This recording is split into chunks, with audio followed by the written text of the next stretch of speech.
Bad day at Riverbend. I'm sorry, but I have to read it with that kind of voice, so just bear with me. I can't read it any other way. It's written and illustrated by Chris Van Allsburg. Bad day at Riverbend. And the dust jacket gives you a clue about this book. There is Chris Van Allsburg with his child, and I think that the child's named in here. Let me just check. Hold on. Is it? Oh, yes. Sophia, my little buckaroo. Let's take off the dust jacket and take a gander at the front and the back cover. Bad day at Riverbend. Bad day at Riverbend. Okay, here we go.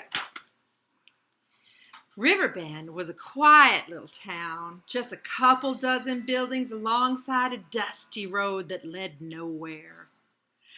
Though the stagecoach occasionally rolled through town, it never stopped because no one ever came to Riverbend and no one ever left. It was the kind of place where one day was just like all the rest. But one morning, Sheriff Ned Hardy stood in front of the Riverbend jail and saw something he'd never seen before. A brilliant light in the western sky. It lasted a few minutes, then faded away. Sheriff Hardy went into the jailhouse. He was sitting quietly at his desk, wondering what the strange light meant, when a loud pounding rattled the jailhouse door. The sheriff opened it and saw Owen Buck, the blacksmith's boy, breathing so hard he could barely speak. In between gasps, Ned Hardy heard the words, "Stagecoach," and something awful. The sheriff followed Owen outside. The coach had never stopped in Riverbend before, but now it stood motionless at the end of the street. A crowd gathered around it, but they held back as if they were afraid to get too close, and it was easy to see why. The horses were covered with great stripes of some kind of shiny, greasy slime. "What is it, Sheriff?" someone asked as Ned Hardy stepped up to the coach. He didn't know. It was the strangest thing he'd ever seen. The strangest thing anyone had ever seen.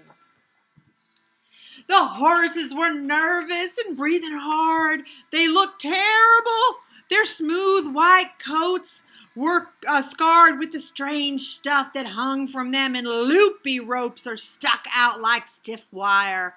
The sheriff grabbed a piece with both hands. It was slippery. He gave it a pull, and the horse jerked away, whinnied in pain. Whatever the stuff was, it stuck to them as sure as their flesh. "Where's the coachman?" Sheriff Hardy asked. Oh, I'm sorry, he doesn't talk like that. "Where's the coachman?" Sheriff Hardy asked. "Come," someone answered. "The coach came into town without him."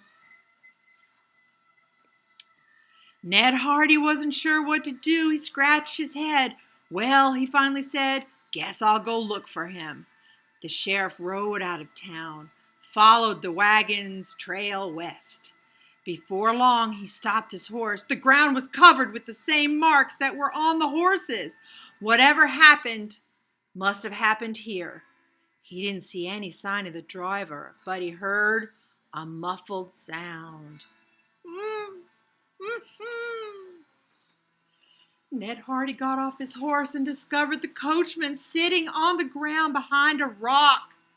The poor man looked awful. He was covered with the greasy slime. The thick stripes of the stuff ran right across his eyes and mouth. He couldn't see or speak except to mumble. The sheriff helped the coachman up and led him to the horse. As they rode together back toward Riverbend, Ned Hardy heard the sound of thundering hoofbeats. He rode to the top of the ridge and looked down on a charging herd of cattle, many marked with the awful slime that covered his poor saddlemate. When he turned his horse back toward town, he saw the same bright light in the sky he'd seen that morning. It was just beyond the horizon, right over Riverbend. It didn't last long. Hold on, I have to get my old dog up on his bench. Here you go, old dog. He's got to get up there because he's old, and now I got to find my place again. Okay. Coachman up on his horse. This is where they are. Greasy slime. As he approached Riverbend, it was clear to Ned Hardy, even from a distance, that something terrible had happened. Riding into town, he could barely bring himself to look at the buildings, now covered with the hideous marks and stripes. The sheriff got out of the saddle. The town looked deserted, but when he passed the hotel, someone called out, "Sheriff!" Ned Hardy helped the coach driver down and led him to the hotel. I think the hotel is the safest place in the town. The townspeople and some cowboys, and it should say cowhands, but okay, and some cowhands were gathered inside. A few were covered with the greasy slime, and they all told the same story. Without warning, the sky overhead had filled with a brilliant light, a light that froze everything it touched.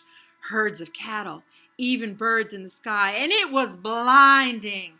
Like stepping out of a privy and looking straight into the sun at high noon, one of the cowhands said. Couldn't see a darn thing. When the light passed, they were covered with the greasy marks. What are we going to do, Sheriff? Someone asked. We can't spend our lives hiding in here.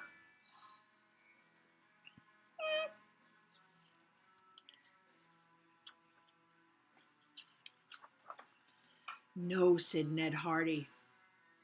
No, we can't.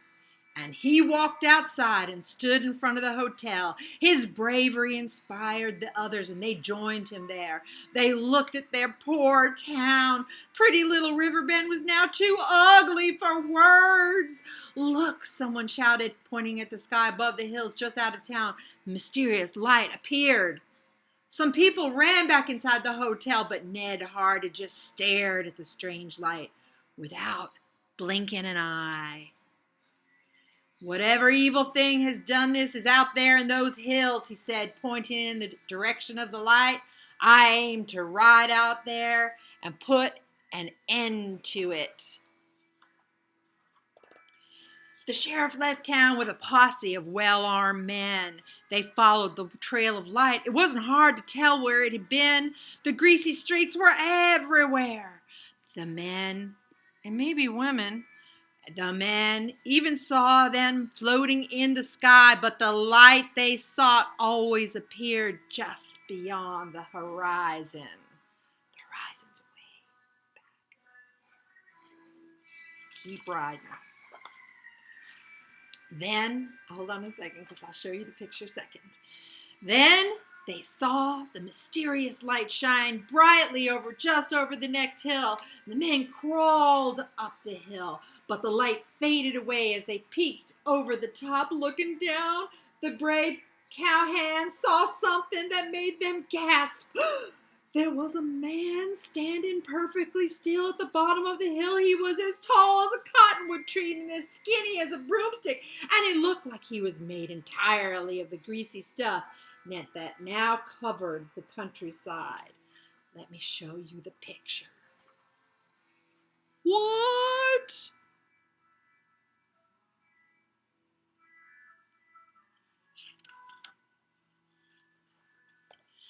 Ned Hardy was sure that this long-legged fellow was the cause of all their grief, but they only had one chance. They'd have to get close enough to take a shot at this skinny devil before he used the light to freeze them. They crawled back to their horses. Ned Hardy gave a silent signal, and the posse charged forward. Ooh. But just as they came over the hill, they were frozen in the bright light that suddenly filled the sky.